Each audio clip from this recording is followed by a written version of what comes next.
বাংলাদেশে আর বাংলাদেশের বাইরে পৃথিবীর বিভিন্ন প্রান্তে যেখান থেকে চ্যানেলে দেখছেন আপনাদের সকলকে সাদর আমন্ত্রণ তৃতীয় মাত্রা দেখবার জন্য সাম্প্রতিক নানা বিষয় নিয়ে আলোচনার জন্য আমার সঙ্গে স্টুডিওতে রয়েছেন আমার বাবা আছেন বাংলাদেশ জাতীয়তাবাদী দল বিএনপি দলীয় সংসদ সদস্য কলিমুদ্দিন আহমেদ মিলন এবং আমার ডানে রয়েছেন বাংলাদেশের কমিউনিস্ট পার্টি সিপিপি সাবেক সাধারণ সম্পাদক রুহিন হোসেন প্রিন্স। স্বাগত আপনাদের দুজনকে তৃতীয় মাত্রায়। বিষয় কলিমুদ্দিন আহমেদ মিলন, আমরা জুলাই মাসে কথা বলছি এবং জুলাই অভ্যুত্থানের 2 বছর হতে চলল প্রায়। জুলাই কি শুধুমাত্র একটা সরকারের বা শেখ হাসিনার পতন নিশ্চিত করলো, না জুলাই আরও অনেক রকমের অর্জন আসলে আমাদেরকে উপহার দিল? জুলাই তো ধরেন, ধন্যবাদ আপনাকে এবং আমার সম্মানিত দর্শকবৃন্দ। জুলাই তো অনেক অর্জন, এটা আমরা পূর্ণাঙ্গভাবে দেখতে হবে। আমাদের দেশে যে দুঃশাসন চেপে বসেছিল, সকল কিছু ধ্বংস করে দিয়ে আমরা সবাই জানি যে এই প্রচণ্ড ক্ষোভ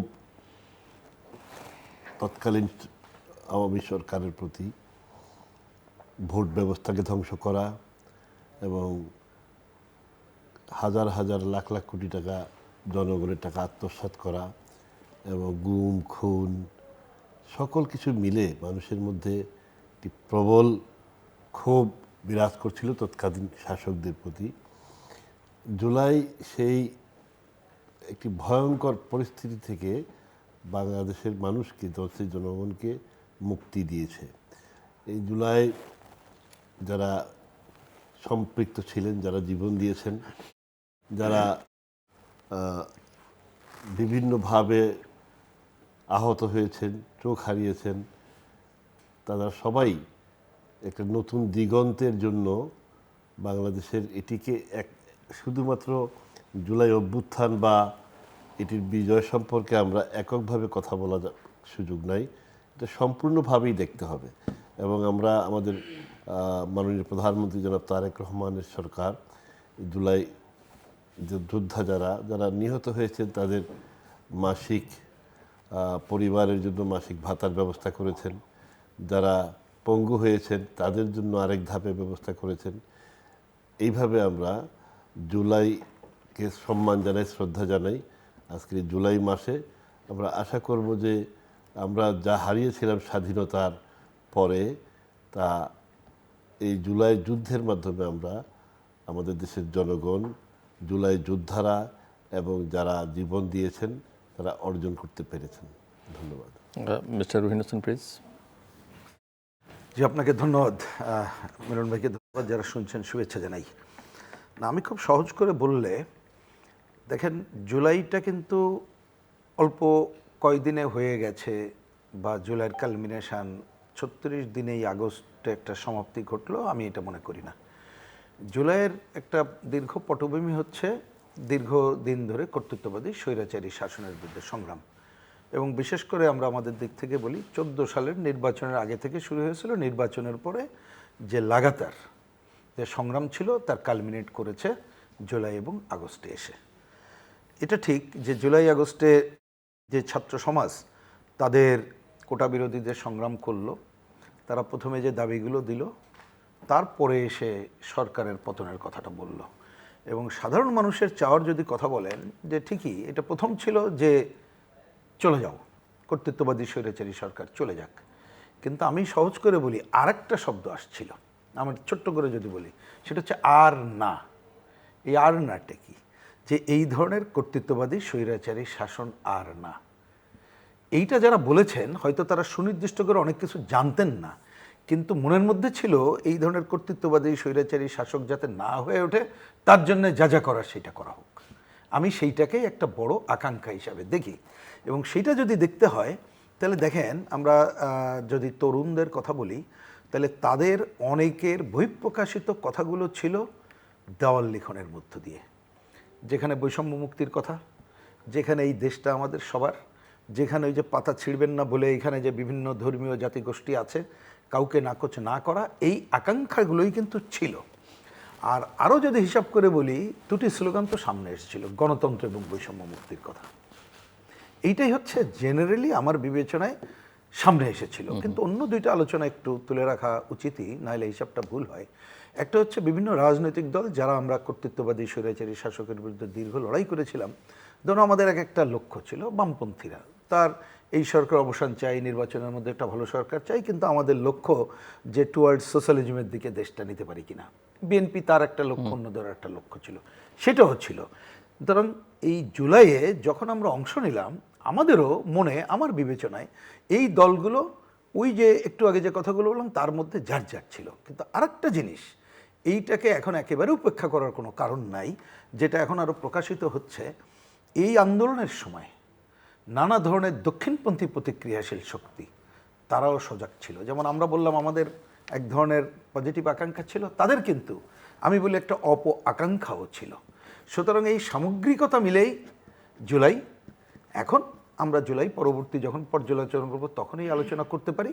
কিন্তু আমি কংক্রিট ফর্মে এটা বুঝি যে এই যে একটা অভ্যুত্থান, এই অভ্যুত্থানে মানুষের আকাঙ্ক্ষা আমার বিবেচনা ওই যে আর কর্তৃত্ববাদী স্বৈরাচারী শাসক চাই না, যেমন কেউ কর্তৃত্ববাদী স্বৈরাচারী শাসক হয়ে উঠুক কিভাবে না জানলেও সেই আকাঙ্ক্ষাটা সামনে ছিল। প্রশ্ন হচ্ছে যে সেই লক্ষ্য অর্জনে বাংলাদেশ এখন কোথায় দাঁড়িয়ে আছে? একটা অন্তর্বর্তীকালীন সরকার ছিল 16-17 মাস, তারপরে এখন একটা নির্বাচিত সরকার। আপনি কি মনে করেন কোথায় দাঁড়িয়ে আছে সেই লক্ষ্য পূরণে? না, আমার খুব ছোট করে বললে যে প্রথমে একটা বড় আঘাত হলো যে অন্তর্বর্তীকালীন সরকার সেই সময়ে। কারণ এইটা মানুষের একটা আকাঙ্ক্ষা, যে কোনোভাবে হোক, একটা আপনি সাধারণভাবে আমি বলছি, এটাকে সচেতন পলিটিক্যাল পার্টিগুলোর কথা বলছি না, তাদের আকাঙ্ক্ষাটা এরকমের ছিল যে এই দল ক্ষমতায় থাকলে মেলা কিছু করা যায় না, কিন্তু যদি একটা অন্তর্বর্তীকালীন সরকার থাকে হয়তো একটু ভালো কিছু করা যাবে। আগে 3 মাসে নির্বাচন ছিল, এই যদি একটা বেশি দিন থাকে তাইলে হয়তো বা ভালো কিছু করে যেতে পারবো। সেই আকাঙ্ক্ষায় একেবারেই কি বলবো যে গুড়ে বালি হয়ে গেছে। এটি একটা প্রধান সংকট আমার বিবেচনায় এটা হয়েছে। এবং তারা প্রথম দিকে এসে এমন নানা এজেন্ডাগুলোর মধ্যে ঢুকলো, কোনোটাই তারা করতে পারলো না, বরঞ্চ সংকট তৈরি করলো। এবং এইটা এখন দিন দিন আরও দেখা যাচ্ছে, ওই সময় আমরা দেখেছি। সেটা হচ্ছে ওই যে একটু আগে বললাম যে এই ধরনের একটা অভ্যর্থনের পেছনে যে দক্ষিণপন্থী প্রতিক্রিয়াশীল শক্তি ছিল, তারাই তাদের অন্যতম ক্রীড়ানকের ভূমিকা পালন করলো। যা সর্বশেষ আমাদের পার্লামেন্টের স্বরাষ্ট্রমন্ত্রীর ছোট্ট একটা কথা, তিনি একথা আগেও বলেছেন, উনি নতুন বলেছেন নট দ্যাট, উনি ঐক্যমত্যের সময় হাসতে হাসতেও বলেছেন যে ওই সরকারের ভেতরে ছিল এনসিপি আর কিনারে ছিল জামাত ইসলাম, এটা কেনা জানে। সুতরাং দেখা গেছে যে যারা ছিলেন তারা তাদের ওই এজেন্ডা বাস্তবায়ন করার কারণেই এই যে জায়গাটা সেটা করতে পারেনি তারা, বরঞ্চ এইখানে নানা ধরনের আরও পেছনের দিকে টানার কাজটা করে গেছে। সরকারের ব্যাপারে আমার ছোট্ট কথা হচ্ছে, এখনো পর্যন্ত সরকারের বিষয়ে বলার হয়তো সময়টা ম্যাচিওর্ড হয়নি। তবে আমি একথাই বলতে চাই যে সরকার প্রথমে এসে কতকগুলো যেভাবে জনতুষ্টিবাদী কাজ এবং কি বলবো যে একটু পিপল সাপোর্টেড, দেখতে ভালো লাগা কাজ করছে, কিন্তু এটা তো রাষ্ট্র, এটা তো সরকার। ওই যে বললাম যাতে কর্তৃত্ববাদী স্বৈরাচারী প্রবণতা না হয়ে ওঠে, তার জন্য যে ভিত্তিমূলের অনেকগুলো কাজ করা দরকার, তাদের মতোই করবে, এটা বামপন্থীদের মতো হবে না। সেই জায়গাটা আমি এখন অনুপস্থিত দেখতে পাচ্ছি। আমি সেই কার্যক্রম এখানে কতখানি একমত ওনার সঙ্গে, কতখানি ভিন্ন মত? আমি তো খুব গভীর মনোযোগ দিয়ে শুনছিলাম, ওনার মতো করে উনি বলছেন, উনি ভালো কথা বলছেন। একটা বিষয় দেখেন, আজকে জুলাই মাসে আমরা কতগুলো অসঙ্গতি সামনে নিয়ে আগাইতেছি। ভাই বলছেন যেমন ধরেন জুলাই যেভাবে সংগঠিত হয়েছে, এটা আসলে সারা দেশের সব মানুষের জন আকাঙ্ক্ষার একটা বিস্ফোরণ। এটার সামনে থেকে অরগল খুলে দিয়েছিল জুলাই বিপ্লবী, জুলাই যোদ্ধারা। সেই খুলে দেওয়া দরজা দিয়েই সকল আকাঙ্ক্ষা ঢুকছে। কিন্তু দুঃখজনকভাবে এই যে আমরা লক্ষ্য করেছি যে এই একটা ব্যাপক পরিবর্তনের আকাঙ্ক্ষাইতে ছিল জনগণের, সম্পৃক্ত সকল পক্ষের। কারণ মত পথ ভিন্ন হতে পারে, কিন্তু ব্যাপক একটি নতুন সম্ভাবনাকে নিয়েই প্রথমেই আমরা মনে হয় ধাক্কা খেলাম অন্তর্বর্তীকালীন সরকার। তাদের কাছে ভাই যেটা বলছে, তাদের কাছে যে আকাঙ্ক্ষা ওই সময়কার দেশের মানুষের ছিল, জুলাইয়ের পরে কিন্তু মানুষের আকাঙ্ক্ষা অনেক বড় হয়েছে যে আমরা নতুনভাবে দেশটাকে আমরা সামনের দিকে এগিয়ে নিয়ে যাব। সকল নতুন নতুন রাজনৈতিক বন্দোবস্ত বন্দোবস্ত বলে না, যেটাই বলেন, সকল রকমের অন্ধকারকে আমরা সরাবো। সেটা স্বৈরাচারী বলেন, কর্তৃত্ববাদী শাসন বলেন, এইসব। কিন্তু জুলাই আমার মনে হয় আমরা অন্তর্বর্তীকালীন সরকারের বিভিন্ন কার্যক্রম জনগণের সে আকাঙ্ক্ষাকে কাঙ্ক্ষিত মাত্রায় মোটেও বহন করতে পারে নাই। একটি চ্যালেঞ্জ হয়ে দাঁড়িয়েছিল অনিশ্চিত ভবিষ্যৎ বাংলাদেশের। সেই চ্যালেঞ্জটা নির্বাচনের মাধ্যমে একটা নির্দিষ্ট খাতে চলার মতো পরিস্থিতি সৃষ্টি হয়েছে। এটি একটি বড় অর্জন। না হলে আমরা আরও অন্ধকারে হারিয়ে যাওয়ার মতো যত রকমের সিমটম, সব রকম সিমটমই আমাদের সামনে ছিল। তো আমরা ধন্যবাদ জানাই যারা এরকম একটি পরিস্থিতিকে গাইড করে করে একটা নির্বাচনের মাধ্যমে জনগণের রায়ের ব্যবস্থা করেছেন। মানুষ অংশগ্রহণ করেছে, আমি নিজেও নির্বাচন করেছি।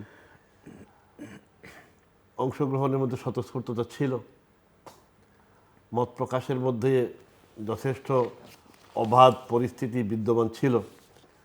প্রশাসনকেও আমরা অনেকাংশেই পক্ষে পেয়েছি। আমরা নির্দিষ্ট একটা গতি সঞ্চার করতে পেরেছি নতুন একটা গভর্নমেন্টের। ওনার যেটা কনসার্ন যে বিএনপি কি মানে সরকার সংস্কার এবং নির্বাচনী রাজনীতির মধ্যে ভারসাম্য রাখতে পারছে কি না, মানে অনেক অঙ্গীকার পূরণ করছে মানুষ জনতুষ্টির কথা বিবেচনায় রেখে, কিন্তু রাষ্ট্র কাঠামোর যে সংস্কার, আপনি যেটা স্বতঃস্ফূর্ত নির্বাচনের কথা বলেন, ভবিষ্যতে এরকম নির্বাচন যে হবে বাংলাদেশে, সেই নির্বাচনের নিশ্চয়তা, চেকস অ্যান্ড ব্যালেন্সের জায়গাগুলো, মানে রাষ্ট্র কাঠামোর সংস্কার, যেটা আপনার দলের অঙ্গীকার ছিল, খুবই গুরুত্বপূর্ণ। আমরা এই সম্পর্কে আমাদের দল, আমাদের নেতা, আমাদের মাননীয় প্রধানমন্ত্রী, তিনি বারবার এই সম্পর্কে বলছেন যে উই আর কমিটেড। আমরা নতুন যে ব্যবস্থাপনা, যে ব্যবস্থাপনা আর স্বৈর শাসন ফিরে আসবে না, জনগণের পক্ষে এই সংস্কারের কথাগুলো আমরা অক্ষর অক্ষরে পালন করব। এই কথাটা বারবার উনি সুনির্দিষ্ট করেই বলছেন। এখনো সময় হয় নাই যে এটা করা যাবে, করবে কি না, বা কোনো সন্দেহ প্রকাশ করার এখনো সময় আসে নাই। তবে আমরা মনে করি যে সকল কিছু নিয়েই নতুন করে ভাবা হচ্ছে। আমরা নিশ্চয়ই লক্ষ্য করছি যে আমাদের বাজেটের সময় দেখবেন শিক্ষা খাত, স্বাস্থ্য খাতে বরাদ্দ ডাবল করা হয়েছে। বিভিন্ন জনমুখী যে সমস্ত কাজ, এই কাজগুলোর ভিতরে একটি জনবান্ধব বাজেট দেওয়ার চেষ্টা করা হয়েছে।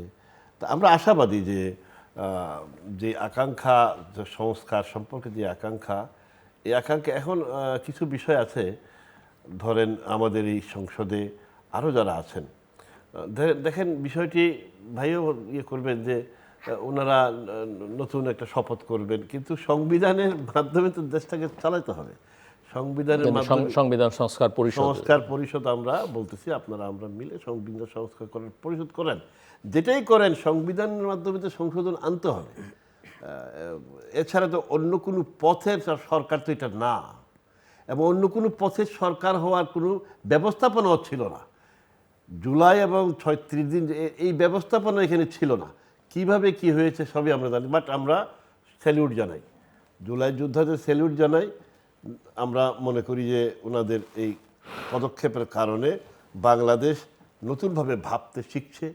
এই ভাবনাটা আমরা কন্টিনিউ করতে চাই। আমরা মনে করি যে আমরা পারবো ইনশাআল্লাহ। না, আমি ২-৩টা বিষয় হয়তো একটু এখানে তুলতে পারি।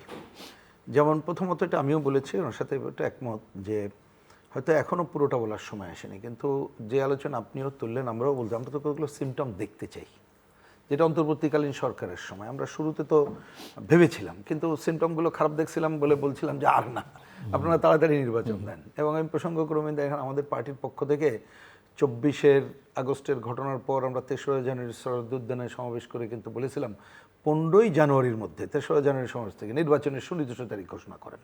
বলতে বাধ্য হলাম আমরা যখন দেখছিলাম যে এটা হচ্ছে না, বোঝার জন্য বলি। তো সিমটমটা ফ্যাক্টর, সেটা না হলেও এই যে ভাইয়ের যত পজিটিভ আকাঙ্ক্ষা থাকুক, দীর্ঘদিনের উনি নির্বাচিত এমপি, আগেও হয়েছেন এবারও হয়েছেন, এইটা সংকটে পড়ে যাবে। তার আমি একটা উদাহরণ দিই, সংবিধান নিয়ে বেশি কথা বলতে চাই না, আমরা সংস্কার পরিষদের পক্ষে ছিলাম না, এখনো সেটা না, কিন্তু অবশ্যই সংবিধান সংস্কার করা দরকার। ভাই একটু সরি যে আপনি একটু বললে আমরা জানলাম যে সংবিধানের যে প্র্যাকটিস এখন চলছে, আমরা তো সংবিধানের অধীনেই সরকার এবং সবকিছু চলছে, এর বাইরে গিয়ে তো কোনো সমস্যা না না না না মোটেই না, আমি সেটাই বলছি। সাজেশনটা আমি পজিটিভ সেন্সে, আচ্ছা আমি পজিটিভই বলছি আপনাকে। আমরা আগেও বলেছি যে সংবিধানের, এটা আবার একটু পেছনে ফিরে আসলাম, এটা কিন্তু আমরা অন্তর্বর্তীকালীন সরকারকে আগস্টের পরে সেপ্টেম্বর অক্টোবরে দেখায় লিখিত বলা আছে যে সংবিধান সংস্কার করেন, যেটা আমরা অনেকদিন ধরে বলছি। ৭২ সালের সংবিধান অনেকগুলো অসম্পূর্ণতা আছে, দূর করতে হবে, নিয়মিত আগাতে হবে, কিন্তু পুনর্লেখনের বিরুদ্ধে। তার মানে যে সংস্কারের পরিষদের নামে পুনর্লেখনের পক্ষে কিন্তু আমরা না, সেইটা করতে হবে, কিন্তু তার জন্য সময় লাগবে। আমি তড়িঘড়ি করে কাল পরশু করবে নট দ্যাট, এইটা ধীরে সুস্থে বিবেচনা করে করতে হবে। এটা নিয়ে আমাদের দিক থেকে কোনো দ্বিমত নেই। অনেকে প্রসঙ্গক্রমে না বললেই হয় না, যেমন সেদিন, নাম তো আর বলা উচিত হবে না, কি একজন বলছে আরে ভাই বিএনপি যে এখন কেন দ্বিকক্ষ করলো না, এটা করলে না, মানে করলে না বোঝেন, কিছু লোক হয়তো পাইতো। তা আমি প্রসঙ্গ বললাম যে দেখেন আমরা তো প্রথমে দ্বিকক্ষের বিরুদ্ধেই, তারপর যদি দ্বিকক্ষ আনতে হয়, আরে ভাই তো পুরো সংবিধানে এটা আনতে হবে, তার মানে ভবিষ্যতে নির্বাচন, যেটা একটা সহজ অঙ্ক। এখন নিজে কারোর আকাঙ্ক্ষা থেকে যদি মনে করেন নিজেই আমি যেতে পারতাম, তাহলে তো এটা হবে না। আমি এটা নিয়ে ওটা থামলাম, ওটা আমি মূল আলোচনায় যাচ্ছি না। কিন্তু ধরেন 3টা প্রশ্ন আমি ছোট ছোট করে বলি। একটা কার্ড প্রশ্ন, স্থানীয় সরকার, বিচার বিভাগ, তার রাজনীতির প্রশ্ন বলে বলি। দেখেন স্থানীয় সরকার নির্বাচন, সরকার একটা বলেছে বছরব্যাপী হবে, সম্ভবত অক্টোবর থেকে এইখানে যাবে। তো এখন আমাদের পয়েন্টটা হচ্ছে, এটা তো কিন্তু পারস্পরিক আলোচনায় আমরা সবাই বলেছি যে আমাদের দেশের পার্লামেন্ট, এটা যেমন জাতীয় সরকার, স্থানীয় সরকারকে যদি অ্যাক্টিভ না করা যায়, উন্নয়নে তাদের অংশগ্রহণ জনগণকে সাথে নিয়ে স্বচ্ছতা জবাবদিহিতা নিশ্চিত করবে এবং জনগণ অংশগ্রহণ নিশ্চিত করে, তাহলে কিন্তু আমরা কখনোই এই ভালো কাজ করতে পারবো না। দুনিয়ার অভিজ্ঞতা তাই বলে, এবং আমাদের সংবিধানে এই পজিটিভ দিকটা আছে। তাহলে আমার বক্তব্যটা হচ্ছে, স্থানীয় সরকার নির্বাচনকে ধরে সরকার কেন এখনো এ ধরনের সংস্কারের বিশেষ উদ্যোগ নিচ্ছে না আলাপ আলোচনায়। আমি নির্বাচন কমিশনকে আজকে আপনার এখানে এই কথা প্রথম বলছি, অন্য কোথাও বলার সুযোগ হয়নি। তারা দেখলাম পত্রিকা একটা বিজ্ঞাপন দিয়েছে, আচরণবিধি কি হবে। আমি তাদের একজনের সাথে একটা প্রোগ্রামে দেখালাম যে ভাই এটা দিলেন কেন, দিলেন দিতেই পারেন, কিন্তু একটু আলাপ আলোচনা করা যেত না, আপনারা তো নির্বাচন কমিশন এটা আছে। তো যা উত্তর দিলে এখানে বলাটা সঙ্গত হবে কিনা জানি না, তাও বলি, আমি নাম বললাম না, কিন্তু আমি ডিউ রেসপেক্ট, আমি কাউকে মানে কি বলবো যে ছোট করার জন্য না। উনি বলছে ভাই দেখেন এই আলোচনা করতে গেলে অনেক কিছু করতে পারবো না, মনোজগৎটা কথা, ওনাকে দোষ দিচ্ছে না, তো এখানে সরকার উদ্যোগ নিক, তাহলে সংস্কার কি হবে। এবং ধরেন কথার কথা, আমার থেকে তো উনি তো ভালো জানবেন, কারণ উনি 3-4 বার এমপি হয়েছেন, ওইখানকার উন্নয়নকে ওনার পরামর্শটা নেই, আমারটা আগে দরকার নেই। তাহলে উনি বলতে পারবেন যে উনি কিভাবে জাতীয় সংসদে ভূমিকা পালন করবেন, আরও অ্যাক্টিভ রোল। যেমন বাজেট প্রণয়নের আগে ওনাদের সাথে কথাই বলে নাই, এবার হয়নি, আমি কোনো দোষারোপ করছি না, তাহলে কীভাবে ওনাকে ইনভলভ করতে পারে। আর স্থানীয় সরকার কীভাবে শক্তিশালী করবে, ওনার হস্তক্ষেপ লাগবে না, উনি তাহলে আরও ভূমিকা পালন করতে পারে, সেই সংস্কার আলোচনা কিন্তু হলো না। আমি সেই ধারাটা দেখতে চেয়েছিলাম। কার্ডের প্রশ্ন, এটা তো অভূতপূর্ব ব্যাপার যে ২৫০০ টাকা আপনি গরিব মানুষকে দিচ্ছেন, আরও দেবেন। কৃষি ঋণ মওকুফ করছেন, নিঃসন্দেহে ভালো কাজ, কিন্তু আমাদের কনসার্নটা হচ্ছে আপনি ২৫০০ টাকা আজকে যাকে দিলেন 5 বছরে বাড়াবেন বলছেন, তো কথার কথা শুনতে একটু অন্যরকম লাগতে পারে। আমরা তো টার্গেট করতে পারতাম 5 বছরে কমিয়ে আনবো, তার মানে দরিদ্রদের উপরে তুলবো। আচ্ছা সেটাও নয়, আমি বাদ দিলাম, অন্তত পক্ষে ২৫০০ টাকা দিলেন, জিনিসপত্রের দাম যদি আপনি সহনশীল না রাখতে পারেন, তাহলে তো এই ২৫০০ টাকার মান কমে আসবে। তাহলে ওই দরিদ্র মানুষের জন্য আপনি 9টা পণ্যের রেশনিং ব্যবস্থা কেন চালু করবেন না? তাহলে আপনার কিন্তু ২৫০০ টাকা সে যথাযথভাবে পেত। কৃষি কার্ড 12 লক্ষ কৃষকের ঋণ মুকুব হয়েছে, খুবই ভালো খবর। কিন্তু যদি আবার এই ১২,০০০ কোটি টাকা দিতে, হ্যাঁ 12 লক্ষ মানুষকে, কৃষককে, বিরাট ঘটনা। কিন্তু যদি আপনি কৃষির উৎপাদনের জন্য কি বলে বীজ, সার, কীটনাশক, পানি, কৃষি কার্ড ন্যায্য মূল্যে না, আসি কৃষি কার্ড মানে তো টাকা ২৫০০ টাকা, না ওইটা তো ফ্যামিলি কার্ড না, আসি ফ্যামিলি কার্ডের ওইখানেও টাকা, আমি যতটুকু দেখেছি ওইখানে একটা এক্সট্রা টাকা দেওয়া হচ্ছে। আর আগেও কৃষকদের কিন্তু কার্ড, আগের আমল থেকে এগুলো আছে। আমি সেটা একটু শেষ করি, বলছি যে তাহলে উৎপাদন খরচ কিভাবে কমে আসবে দেখার সাথে আরেকটা কাজ করতে হবে, যেটা আলোচনা থাকে না। ধরুন পেঁয়াজ খারাপ অবস্থা যাচ্ছে, আপনি এই কৃষক তো কয়দিন পরে পেঁয়াজ কিনবে না, এই উৎপাদন করবে না, তাহলে সরকারের উদ্যোগে, কারণ সরকার তো টাকা খরচ করছে, কিভাবে ওই পেঁয়াজ লাভজনক মূল্যে কিনে কিভাবে দিতে পারে। আমি বলছি এই বিবেচনাটা সংস্কার আপনি এইমুখী কাজ করেন। আরেকটা ছোট্ট করে বিচার বিভাগ, এইটা নিয়ে আগের সেক্রেটারিয়েট গঠন হয়েছিল, অমুক হয়েছিল, সেক্রেটারিয়েট নিয়ে নানা কথা থাকতে পারে, আছে, আমাদেরও আছে। আগে আমরা দেখেছি যেভাবে অন্তর্বর্তীকালীন সরকারের সময় যেভাবে নিয়োগ দেওয়া হয়েছে, সেই নিয়োগ ঠিকই হয়নি, এটা কিন্তু এই আপনার টেবিল অনেক জায়গায় আমরাই বলেছি, যেভাবে করা হয়েছে হয়তো বা ওই বিচার বিভাগের সচিবালয়ে একটা বিশেষ গোষ্ঠীকে করা হয়েছিল বলে আমরা শুনি, আমরা জানি না, কিন্তু এটা বাতিল না করেই ওই জায়গাতে বিকল্প দক্ষ দল নিরপেক্ষ লোককে নিয়োগের কাজটা তো করতে হবে।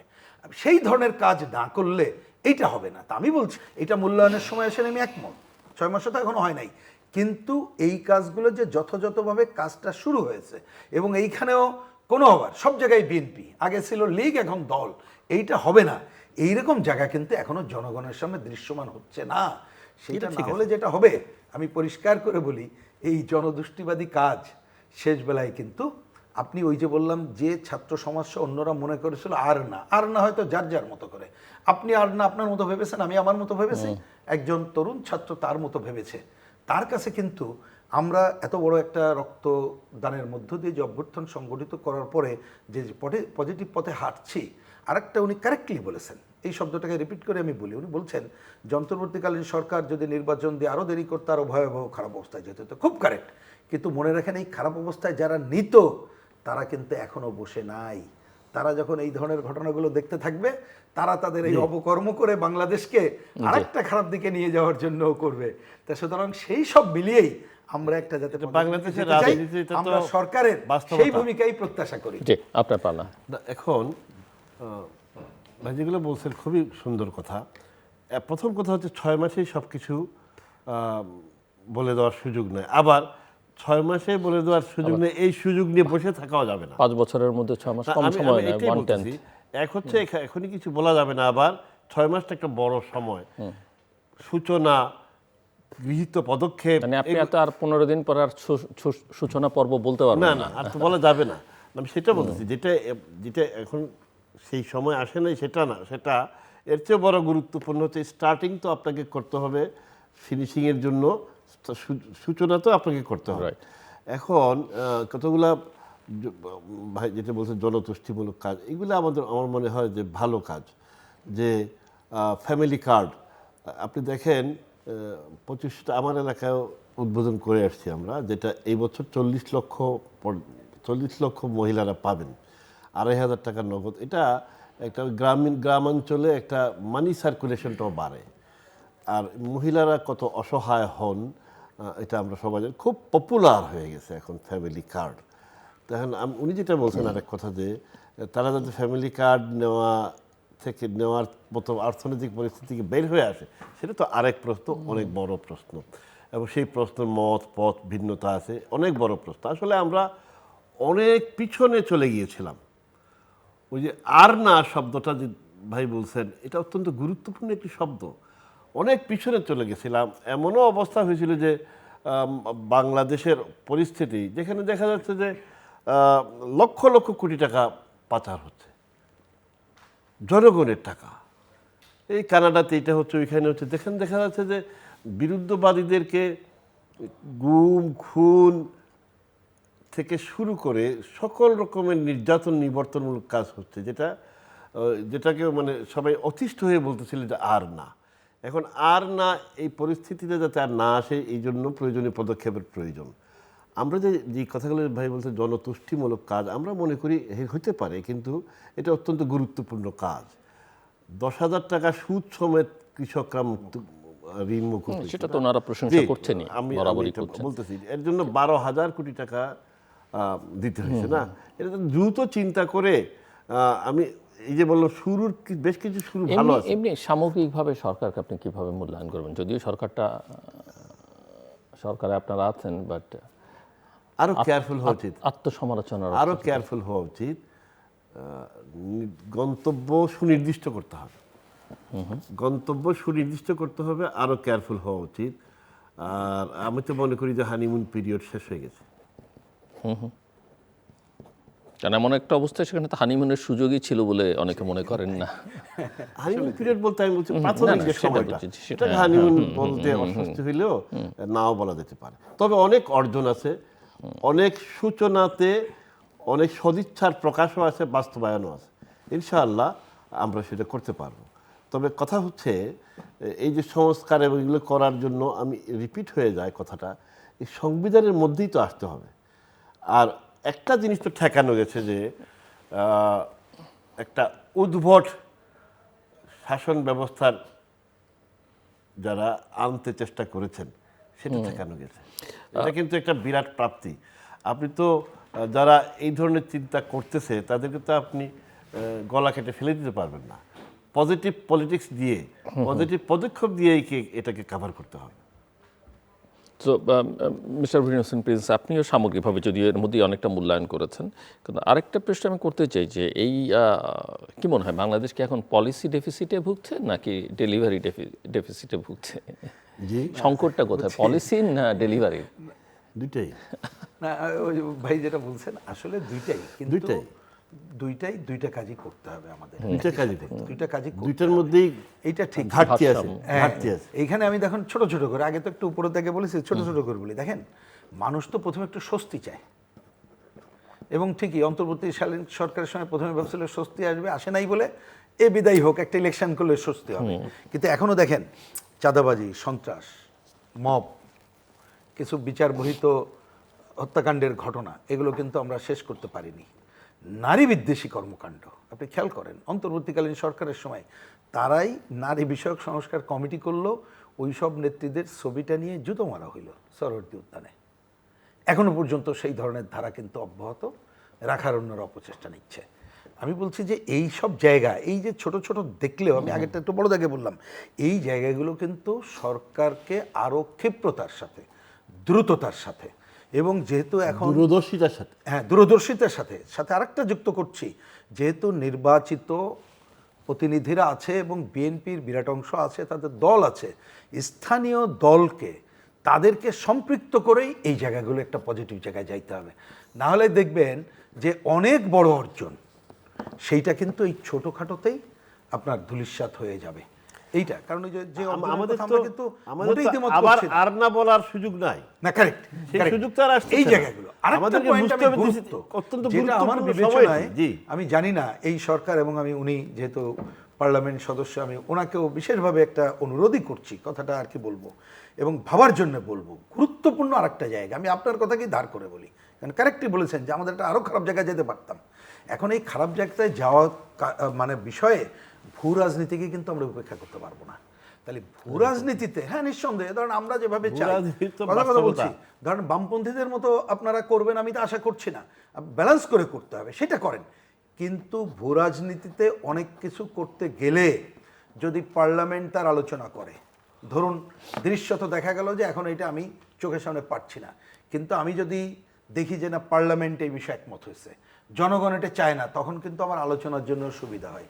এই কথাটা বলে ওই জন্য ধরেন এই যে মার্কিনের সাথে যে বাণিজ্য চুক্তি মাত্র 3 দিন আগে করে দিয়ে গেল ওই অন্তর্বর্তীকালীন সরকার, তারা তো মিনিমাম এইটুক তো করতে পারতো, ভাই আমার নির্বাচিত সরকার আসে তখন করবেন। কিন্তু এখন দেখেন বলছে বিএনপি জানতো, কিন্তু আমি অদৃশ্য কারণে বিএনপিও কিন্তু মুখে যেন কুলুপ মেটে আছে। এটা নিয়ে তো বিএনপি হ্যাঁ না কিছু বলছে না।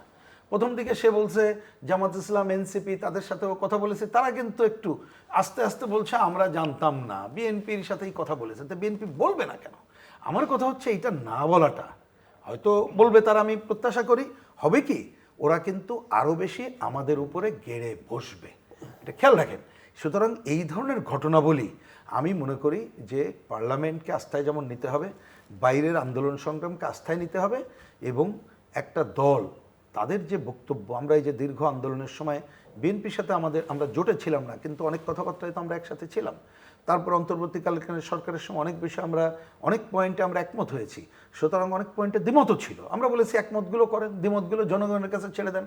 আপনারা যদি পার্লামেন্টে এমন কাজ করেন যেটা আমরা পছন্দ করি না, আমরা পলিটিক্যালি মোকাবেলা করবো, কোনো অসুবিধা নেই। রাজনীতির যে ধারা আছে সেটাই তো রাজনীতি। কিন্তু সেই জায়গাগুলোতেই আমি মনে করি ওনারা যদি খালি মনে করেন যে যা করছি ওইটা দিয়েই, আমি জনতুষ্টিবাদীর বিরুদ্ধে বলছি না, জনতুষ্টিবাদী ঠিকই আছে, কিন্তু ওইটাকে করলে মানে এই জায়গাটায় ওই যে পলিসির কথাটা আমি যদি বুঝে থাকি, এইটাকে বাদ দিয়ে অন্যটা করলে হবে না। আমি জাস্ট একটা ছোট্ট উদাহরণ দিই।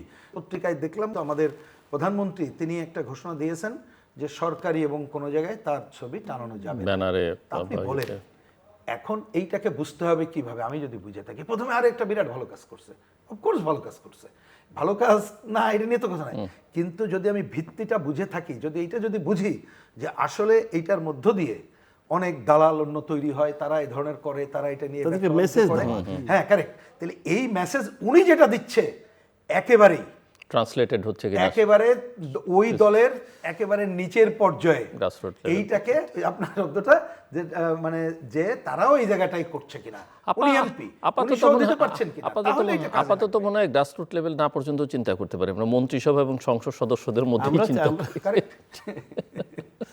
প্রথমত মন্ত্রিসভা দেন সংসদ জি, জি, জি, সদস্যদের। জি, জি। জি আসলে পরিস্থিতিটা অনেক জটিল। তো আপনার কথাগুলো আমার খুব ভালো লাগছে যে এই সময়ে আরও ক্লিয়ার হওয়া উচিত।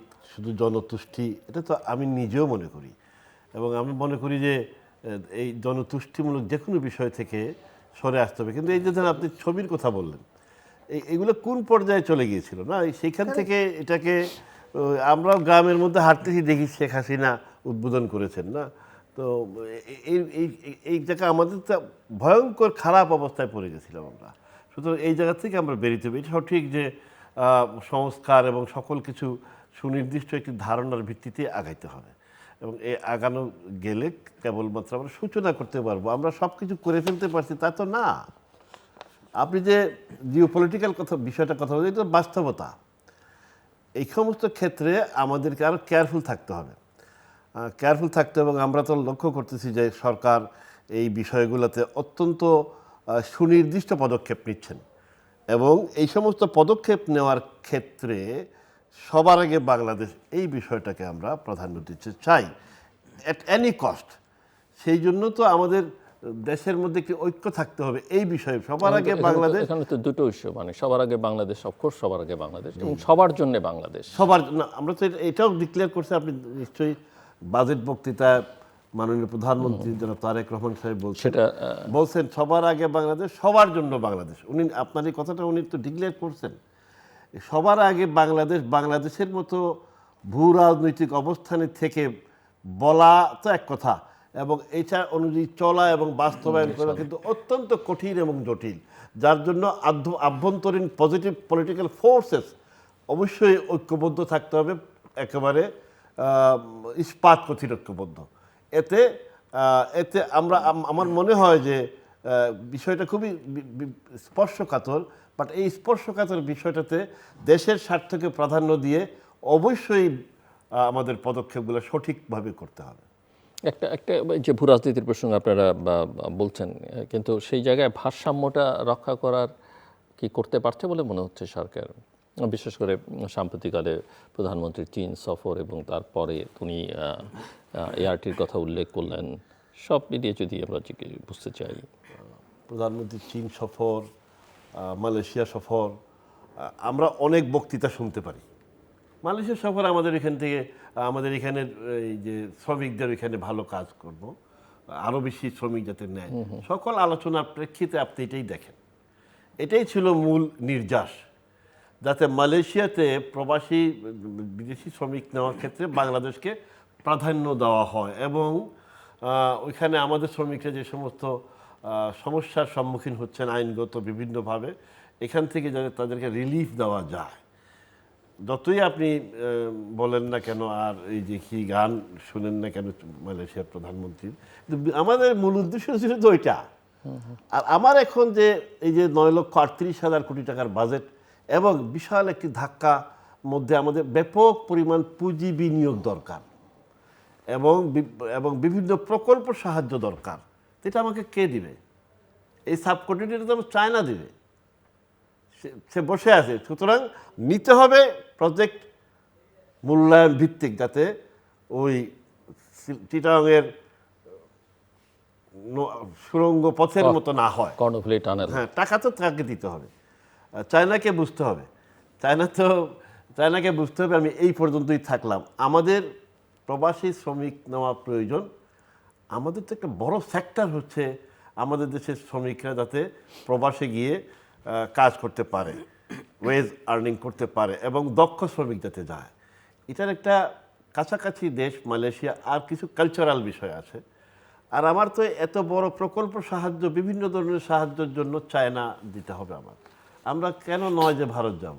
আপনি দেখেন, আমি দেখছি যে মাননীয় প্রধানমন্ত্রী এই পশ্চিমবঙ্গ আর ত্রিপুরাতে আম পাঠাইছেন না, তো আমরা কি ব্লক করে ফেলছি? না, আমরা সব জায়গায় খোলা রাখবো। কেন যাব না? প্রয়োজন হলে যাব। এখন প্রয়োজন তো হবেই এবং অবশ্যই যাবে।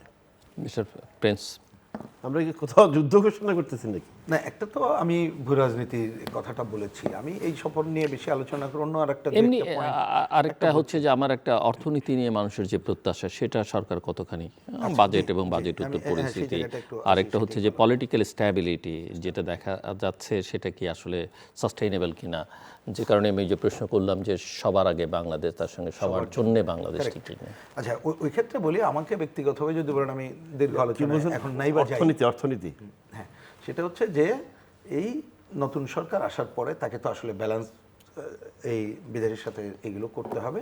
আপনি শুভেচ্ছা সফর হিসেবে বিবেচনা করলেও আমি এটাকে পজিটিভ দেখার পক্ষে। এইটুকুই আমি রাখতে চাই। খালি একটা পয়েন্ট এখানে বলে রাখি, যে যেভাবে আমি জানি না, অনেকদিন ধরে এই কথাটা বলা হয় চীনের কাছ থেকে টাকা পাওয়া যাবে, চীন দেবে, এত সহজ না জিনিসটা। এইটুক খালি আমার মনে হয়, দেখেন কি চীনকে তো বুঝতে হবে, আমি বললাম। হ্যাঁ, মানে সেও চীনকে বুঝতে হবে, আমি আর অন্যান্য ব্যাখ্যা দিলাম না। আজকের রাজনীতির বাইরে অন্য কিছু হয় না, এটা মনে রাখতে হবে। এবং আমরা সেই ধরনের খুব ভালো মনে আছে, সংকটপূর্ণ জায়গায় মনে আছে, এটা একটা জায়গা। আচ্ছা, এই জায়গায় যেটা আপনি দুইটা পয়েন্ট বললেন, দুইটাই গুরুত্বপূর্ণ। একটা হচ্ছে রাজনীতির মানে স্থিতিশীলতার জায়গার জন্য একটা, দেখেন, উগ্র দক্ষিণপন্থার কথা আমরা বলছি, এ কথা আজকে জানা। এমনকি আমি যদি ভুল না করে থাকি, পার্লামেন্টে বিএনপির সিনিয়র নেতা, জেনারেল সেক্রেটারি, তিনি এটা যে কথা বলেছেন, যেটা আমরাও আগেও বলছি।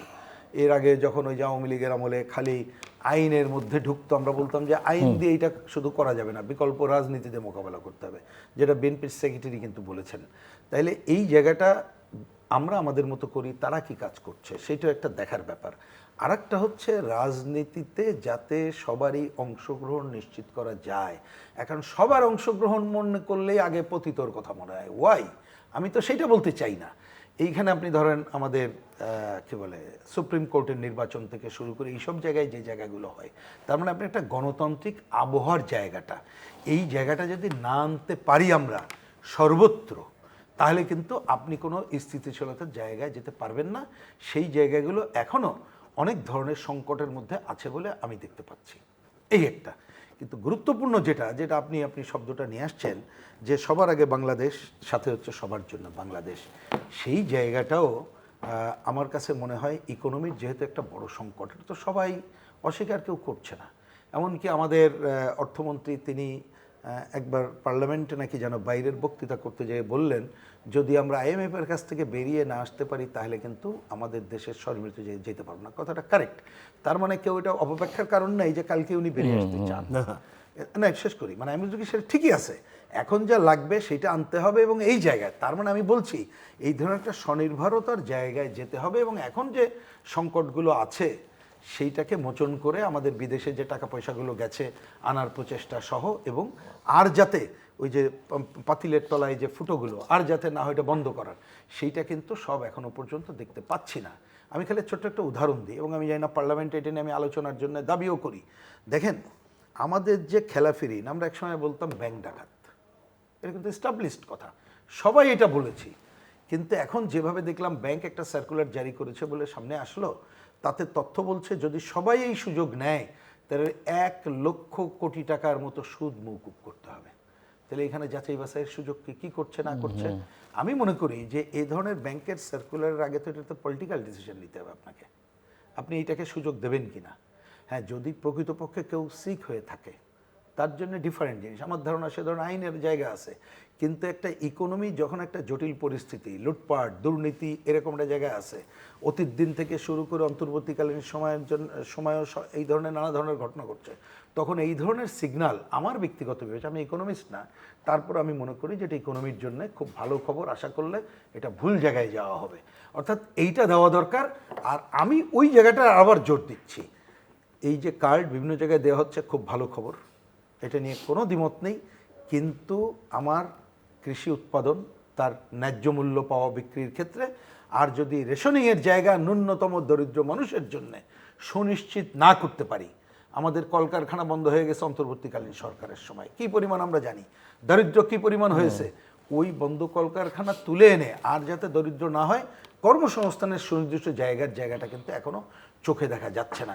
সুতরাং ইকোনমি একটা কোনো ভালো জায়গায়ও এখনো এসে দৃশ্যমান হচ্ছে, এটা সরকারও বলে নাই, আমরাও বলছি না, বরঞ্চ আমি অর্থমন্ত্রীর ওই কথার সাথে একমত পোষণ করেই বলছি, উনি যেটা বলেছে 3 বছর সময় দিতে হবে, দিতে আপত্তি নেই, কিন্তু শুরুতে তো এটাকে শো করতে হবে। এখন ঋণ খেলাপিদের সুযোগ দিয়ে গরিবদের যদি বলেন যে আপনি আরও নিচেই থাকেন বা কর্মসংস্থান বাদ দেন, তাহলে কিন্তু হবে না। কারণ 30 সেকেন্ড একটু এটা বলতেই হচ্ছে, আমরা যেভাবে কোভিড পিরিয়ড থেকে শুরু করে মানুষ কিন্তু ধৈর্য ধরতে আরেকটু দেরি হোক, একটু ভালো জায়গায় যাব, এই ধৈর্য কিন্তু এখন এই ধরনের নির্বাচন হয়ে যাওয়ার পরে একটা ন্যূনতম গণতান্ত্রিক পরিবেশে বেশি দিন মানুষ এবার ধৈর্য ধরবে বলে আমার মনে হয় না। জি, আপনি বলতে চাইছিলেন? না, আপনি যে বলছেন অর্থনৈতিক মানুষের প্রত্যাশা, জি জি জি, এটা যেমন ঋণ খেলাপিদেরকে যে মানে ঘোষণা দেওয়া হয়েছে, আমি একমত আপনার সাথে। এটা কেন দেওয়া হয়েছে, কিভাবে দেওয়া হয়েছে, এটা একটা ব্যাখ্যা জনগণের সাথে যে পর্যায়ে হোক, হঠাৎ একটা অফিস অর্ডার দিয়ে দিলেন এনগেজমেন্ট ছাড়া, এটা আমি এক মনে করি না। পার্লামেন্ট মেম্বার পর্যন্ত জানেন না, তাহলে কিভাবে হবে? এটা তো আলোচনা হওয়া উচিত, অথবা ব্যাখ্যা দেওয়া উচিত, স্টেক হোল্ডারদেরকে নিয়ে একটা আলোচনা করে যে আমরা এই করতে চাচ্ছি, বিষয়টিকে সম্পৃক্ত রাখতে হবে, না এটা মিসইউজ হবে। তবে এটা একটা যুগান্তকারী পদক্ষেপ। বছরের পর বছর, 20 বছর 50 বছর যে সমস্ত ঋণ বইতে টেনে নেওয়া হচ্ছে, এইটার বিষয়ে যে পদক্ষেপ নেওয়া হয়েছে এটা ভালো, কিন্তু যে কোনো ভালো আপনি জোর করে গেলেতে পারবেন না। আপনি যারা জনগণের সাথে সম্পৃক্ততার বিষয়টিকে এবং এই নীতিটাকে সেখানে নিয়ে যেতে হবে, জোর করে তো আপনি পারবেন না, এবং এটা ঠিকও হবে না।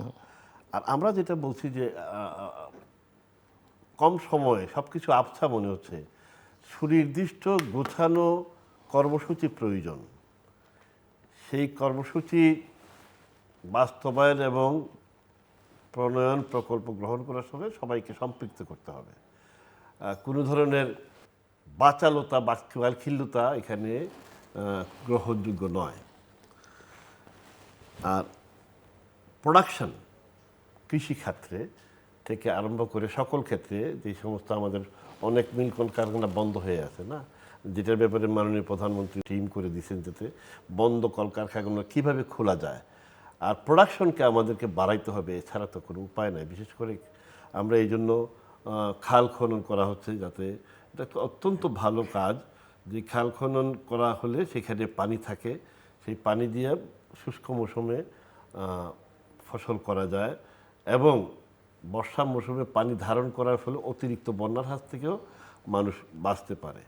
তো এখনও আমার কাছে সার্বিক বিষয়গুলা যদি আমাকে মানে সঠিকভাবে বলতে পারেন, আমার কাছে আগোছালো মনে হচ্ছে। এগুলা গুছানো হইলে কিন্তু মানুষ বুঝবে, গুছাইতেও হবে, মানুষকে বুঝাইতে হবে। সম্পৃক্ত করার যে ধারণাটা, এখান থেকে বের হয়ে গেলে চলবে না। অফিস অর্ডারে বাংলাদেশ চালালে চলবে না। আমি মনে করি সবাইকে সম্পৃক্ত করতে হবে, আলোচনা করতে হবে, বুঝাইতে হবে, জানাইতে হবে। এরপরে বলেন আমরা এটাকে এইভাবে 2 বছরে 3 বছরে করব, ঠিক আছে, একটা রূপ রেখা দিতে হবে। আমার তো মনে হয় খুব সাধারণ ধারণা। এর জন্য অনেকে, আমরা সিনিয়র নেতা, আপনি দিলুর ভাই, আমরা এখানে বসে বলার মতো কারণ নাই। এটা খুব সাধারণ ধারণা। কী করবেন জানাইতে হবে, এবং স্টেজ বাই স্টেজ জানাইতে হবে। আমরা 3 বছরে কীভাবে করবেন ব্যাখ্যা দেন। ব্যাখ্যা দেন, ব্যাখ্যার কিন্তু কোনো সমালোচনা আসলে সেগুলো শোনেন, ঠিক না? আমরা আশা সমালোচনা করব যে শুনে কোনোটা গ্রহণ করেন, কোনোটা বাদ দেন, অসুবিধা কেন নাই। বাদ দিলেন বলেন। এভাবে তো থাকবে। আর আমরা একটা কথা বলি যে এই যে আমরা যে সংসদে ফেস করতেছি, নিশ্চয়ই লক্ষ্য করবেন আমরা বাংলাদেশ জাতীয়তাবাদী দলের সরকার এবং আমাদের কথা বাদ দিল সর্বোচ্চ নেতারা এই যে আরেকটা চলমান রাজনীতি আছে যেটা সংসদেও আছে, ঠিক না? আমরা তো ওনাদেরকে কোনো পলিটিক্যাল ছাড় দিয়ে কথা বলছি না সেখানেও না, এটা কিন্তু খুব উল্লেখযোগ্য। কিন্তু এদের উভয় পক্ষে মিলে একটা সংসদ এবং উভয়পক্ষে মিলেই সংসদটা কার্যকর করতেই হবে, বিকল্প নেই। তারপরেও আমরা মিনিমাম পলিটিক্যাল ছাড় দিচ্ছি না, এটা নিশ্চয়ই আমাদের বক্তব্য কথা বাদ দেন, আমাদের সর্বোচ্চ নেতৃবৃন্দ এই বক্তব্য সুনির্দিষ্টভাবে বলছেন। আমরা একটু শেষের দিকেও একটা ধারণা পাওয়া গিয়েছিল যে মন্ত্রিসভা 6 মাস পরে রিভিউ করা হবে। তো সব মিলিয়ে আপনি পারফরমেন্স, ইন্ডিভিজুয়ালদের পারফরমেন্স নাম মেনশন করলেও করতে পারেন, নাও করতে পারেন, that's up to you, but একটু বুঝতে চাই যে প্রধানমন্ত্রীর কি হাত দেওয়ার সময় এসছে কিনা তার পরিষদ বর্গের ক্ষেত্রে। আচ্ছা, তার আগে যদি সময় থাকে আমি 1 মিনিট অন্য হ্যাঁ, একটা sure, মন্তব্য sure, করি, sure, কারণ please. আমি এমপি সাহেবের যে পজিটিভ না, সময় আছে, আপনি you can take your time, you can take your উনি যে time. পজিটিভ অ্যাটিটিউড বললেন যে আগোছালো গোছাই করা পরিকল্পনা, আমি এটা সবচেয়ে হচ্ছে জনগণকে সম্পৃক্ত করা। ধন্যবাদ জানিয়েই কথাটা আমি বলতে চাই। যে আলোচনা একটু আগে আমরা করলাম, দেখেন আমি যদি ভুল না করি দেখলাম যে বন্ধ কলকারখানা চালু, এটার জন্য 60,000 কোটি টাকা একটা বরাদ্দ হয়েছে, ঠিক আছে, এটা তো কম না। এখন অনেক সময় হয় কি, আপনি যদি আরও ভালোভাবে জেনে না বুঝেই শুধু এটা করেন, ভবিষ্যতে বলবেন টাকাটা আমার নষ্ট হলো। ধরুন আমি পাট শিল্প, যেটা আমরা দীর্ঘদিন ধরে বলছি যে এটা চালু করা হোক, আপনি খালি টাকা দিলেন, পাট কিনা চালু করলেন, ওটা কিন্তু ভুল পদক্ষেপ। পুরো স্টাডি করতে হবে কেন সেটা বন্ধ হলো, কেন সেটা চালু করতে হবে, চালু করলে কি না করলে কি। যে পুরনো যে মেশিনারিজ ওইটা রাখলে তো আবার হবে না, তাহলে টাকা আপনি ওইখানে ঢেলে নতুন মেশিনারিজ, তার উৎপাদন, যারা দক্ষ ছিলেন তাদেরকে নিয়ে ওই জায়গাগুলো যেতে হবে, ফিজিবিলিটি স্টাডি Yes, করা দরকার। আমি বলছি যে এই ধরনের পদক্ষেপ এবং এনগেজ করে যে আলোচনা হলো, এই ধরনের পদক্ষেপ যদি নেওয়া যায় তাহলে এটা সাস্টেনেবল হবে, না হলে কিন্তু এটা আরেকটা ওয়েস্টেজ হিসাবে এইটা হবে, এই টাকা কিন্তু অন্য খাতে চলে যাবে। উদাহরণ আরেকটা না দিলে হয় না, ধরুন এখন যে জ্বালানি নিয়ে নানা জটিল, আমি কিছু মনে না করলে না প্লিজ, খুব রিলেটেড, এই যে আপনি বলছেন 60,000 কোটি টাকা, না এটা তো একটা ভালো উদ্দেশ্যে দেওয়া হয়েছে, আপনিও বলতেছেন না, কিন্তু আমাদের দেশের কালচার অনুযায়ী আরেকটা পক্ষ রেডি হচ্ছে এটাকে কিভাবে কুক্ষিগত করা যায়। জি জি জি, ইভেন শোনা যাচ্ছে চালু কারখানা নাকি বন্ধ করে দেওয়ার চেষ্টা হচ্ছে টাকা পাওয়ার জন্য। আমি সেটাই তো বলছি, আমি আপনি মাইন্ড করি না, না, না, বাস্তবে তাই। আপনাকে বাধা দিলাম। না, ঠিক আছে। আরেকটা পক্ষ, এটা কিন্তু খুব কম গুরুত্বপূর্ণ, সকল সময়ের মধ্যে এই ধরনের সুবিধাভোগীরা খুব গুরুত্ব পায়, এই বিষয়গুলো লক্ষ্য রাখা অবশ্যই। ওই যার জন্য যে আপনার থেকে বললাম যে আগে থেকে এগুলো পরিকল্পনা করে আমার অগ্রাধিকার সেট করেই, যাতে করে আমরা যদি একটা উদাহরণ দিতে পারি, এই প্রসঙ্গক্রমে কথাটা তোলার একটা কারণ আছে। ধরেন চীন বোঝার জন্য এর আগে আমরা যখন আন্দোলন করেছিলাম, আমাদের যে শ্রমিক কর্মচারী ঐক্য পরিষদ, তার মধ্যে কিন্তু ওই শ্রমিক দল, শ্রমিক লীগ, আমাদের ট্রেড ইউনিয়ন কিন্তু সবাই মিলেই ছিল। তখন কিন্তু তখন তারা দায়িত্ব নিতে চাইছিল 1200 কোটি টাকা খরচ করলেই তারা আধুনিকায়ন সহ এখানে উৎপাদনের জিনিসপত্র তারা দরকার হলে মার্কেটিংয়ের কাজ করবে। তা আমি বলছি যে ঠিক আছে, এইবারের আলোচনা হয়তো এত বড় দাগে আলোচনা হয় না, তাইলে এই যে শ্রমিক নেতাদেরকে এনগেজ করে যদি প্রয়োজনে এইসব জায়গাগুলো আপনি পজিটিভ জায়গায় নিতে পারেন তাহলে তো হতে পারে। আমি একটা অফ হ্যান্ড উদাহরণ দিলাম, এইরকম জায়গায় যাক বলে আমি আশা করব। কিন্তু মন্ত্রিসভা নিয়ে মন্তব্য করছি না, কিন্তু একটু বাইরের আমি একটু পারসেপশন দিয়ে একটা কথা বলতে পারি, কারণ আমরা দলগতভাবে এটা নিয়ে মূল্যায়ন এখন করি না, বা মন্ত্রিসভা আলাদাভাবে আমরা করার পক্ষেও না, আমরা সরকারের পক্ষে করব। কিন্তু আমি একটা কথা আগেও বলেছি, সেটা বলি যে অনেক সময় হয় কি, যে সরকারটা যখন হয়, সরকার আর দলটা আর থাকে না, সরকার আর দল একাকার হয়ে যায়। এই জায়গাটা কিন্তু একটা বড় সমস্যা আছে কিনা, আমি বিএনপিকে আছে কিনা না আগে বলি, এটা আছে দেখছি, এটা একটু তাকে রিভিজিট করা দরকার। নাম্বার 2, আমাদের দেশের মানুষ যেভাবে দেখতে অভ্যস্ত ছিল, দীর্ঘ লড়াইয়ে বিএনপি ছিল, সুতরাং তার সিনিয়র লিডার, তার পরের সারি এরকমের ছিল। এর বাইরে দেখা গেল এক বিরাট অংশ এই মন্ত্রিসভায় আসছেন যারা হয়তো এরকম পলিটিক্যালি তাদের অত এনগেজমেন্ট ছিল না, কিন্তু নানাভাবে হয়তো লন্ডনে বা প্রধানমন্ত্রীর সাথে নানাভাবে তারা সহায়তার কাজটা করেছেন, মেবি তারা হয়তো প্রধানমন্ত্রীও পালন করতে পারেন, সেই কারণে তাদের দিয়েছেন। কিন্তু মনে রাখতে হবে পলিটিক্যালি উইন ওভার করতে হয়। পলিটিক্যাল উইন ওভার করার ক্ষেত্রে আমি সংকট দেখছি। এক্ষেত্রে আপনি অনেকগুলো এমপির মানে মন্ত্রীর কথা নাম না বলেই আমি বলতে পারি, এইটা দেখা যায়। এবং এইখানে অনেককে আমরা চিনি না, আমি ব্যক্তিগতভাবে বলছি, আমার চিনতেই হবে নট দ্যাট। না চেনার একটা সুবিধা অসুবিধা দুইটা আছে। সুবিধা কি জানেন, যারা চিনি না উনি কি করছে ওটা নিয়ে মেলা মাথা ব্যথা থাকে না। কিন্তু অনেককে তো আমরা চিনি, যাদের নানাভাবে ভূমিকা আমরা দেখেছি, সবাই চেনে। আপনি আরো ভালো চেনেন, রাস্তার অন্যরা চেনেন। তার যখন 4-5টা মন্ত্রিসভা অতিকথন সংকটে ফেলে, তখন কিন্তু সেইটা সরকার দায় এড়াতে পারে না। তো এই জায়গায় আমি মনে করি এটা, কারণ প্রধানমন্ত্রী তিনি এটার সংসদীয় নেতা, তার উপরেই নির্ভর করবে। কিন্তু মানুষের পারসেপশন এই রকমের আছে বলে আমি মনে করি উনি যে টিম নিয়ে চালাচ্ছেন, এই পুরো টিম নিয়ে যদি চালাতে চান, এবং বিরাট অংশ আন্দোলনের শক্তি যারা দীর্ঘদিন এই বিএনপি রাজনীতি করে, আমি আমার দলের পক্ষ থেকে এইভাবে বলি না, আপনার কথা প্রভুক্ত হয়ে বললাম, তাদেরকে যদি উনি বাইরে রেখে অনেক কিছু করতে চান, অনেক কিছু পলিটিক্যাল উইন করতে পারবে না। যেমন উদাহরণ দিয়ে বলি, উনি যে কথাটা এখানে বললেন খুবই কারেক্টলি বলছেন যে ওনারা পলিটিক্যালি সার্ট দিচ্ছে না, কিন্তু এই শক্তি তো আমরা দেখেছি যে তারা বিভিন্ন সময়, কারণ ইলেকশনের আগে তারা মনে করেছিল ক্ষমতায় চলে গেছে, তারা স্বাধীনতার বিরুদ্ধে, তারপরে মনে করে ক্ষমতায় চলে গেছে। এখন যার জন্য যে কোনোভাবে আরও ক্ষমতায় গেলে, আর না হলে তাদের B team C team ready করে ক্ষমতায় যাওয়ার জন্য কিন্তু ডিস্টার্বটাই প্রধান কাজ হবে। তো একে পলিটিক্যালি মোকাবেলা করতে গেলে পলিটিক্যাল এবং দক্ষ যোগ্য টিম অবশ্যই লাগবে। প্রত্যাশা করব তারা, যেহেতু আমি এই কথাটা এই কারণে বলছি যে আমরা মনে করি দীর্ঘ সংগ্রামের মধ্য দিয়ে যে ন্যূনতম গণতন্ত্রের পথে হাঁটার কাজটা আমরা করছি, সেইটা কেউ ডিস্টার্ব করুক আমরা চাই না। সেজন্য ওনারা নিশ্চয়ই যদি 6 মাস যেটা মানুষের সামনে প্রতিভাত হয়ে আছে সেটা মূল্যায়ন করে ওনারা করবেন, না হলে দায় কিন্তু প্রধানমন্ত্রীর ঘাড়েই চাপবে। মিস্টার কলিমুদ্দিন আহমেদ মিলন। না, আমরা মানে আমি প্রসঙ্গক্রমে একটা কথা বলতে চাই। জুলাইয়ের ইয়েতে, জুলাইয়ের অর্জন তো ব্যাপক, একটা নতুন চমক সারা পৃথিবীর ওয়ার্ল্ড পরে হয়েছে। আমি এটা পরে শেষ করে ফেলবো।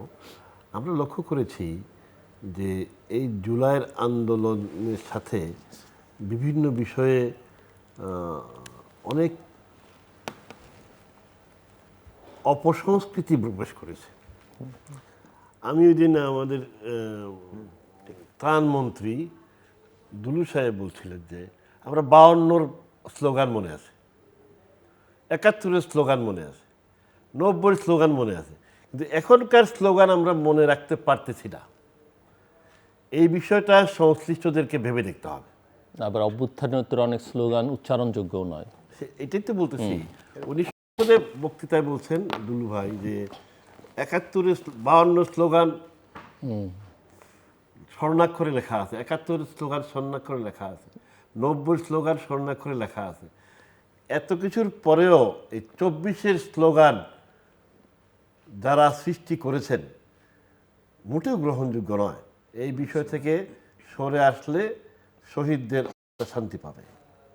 আর কিছু যোগ করতে চান আপনি? জি, আমি যোগ করতে চাই খুব ছোট্ট করে।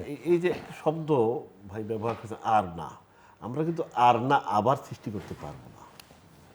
সুতরাং আপনাদের সকলের সহযোগিতা চাই, এবং আমাদের পক্ষ থেকে আমরা কী করতে চাই বিষয়টি সুনির্দিষ্ট পরিকল্পনা লাগবে, এবং এই পরিকল্পনা জনগণের সাথে আলোচনার মাধ্যমে গ্রহণ করতে হবে, এবং ধাপে ধাপে বাস্তবায়ন প্রক্রিয়া সম্পর্কে জনগণকে অবহিত করতে হবে, এবং সেই প্রক্রিয়াকে বাস্তবায়নের জন্য কোনো রকমের ঘাটতি থাকতে পারবে না।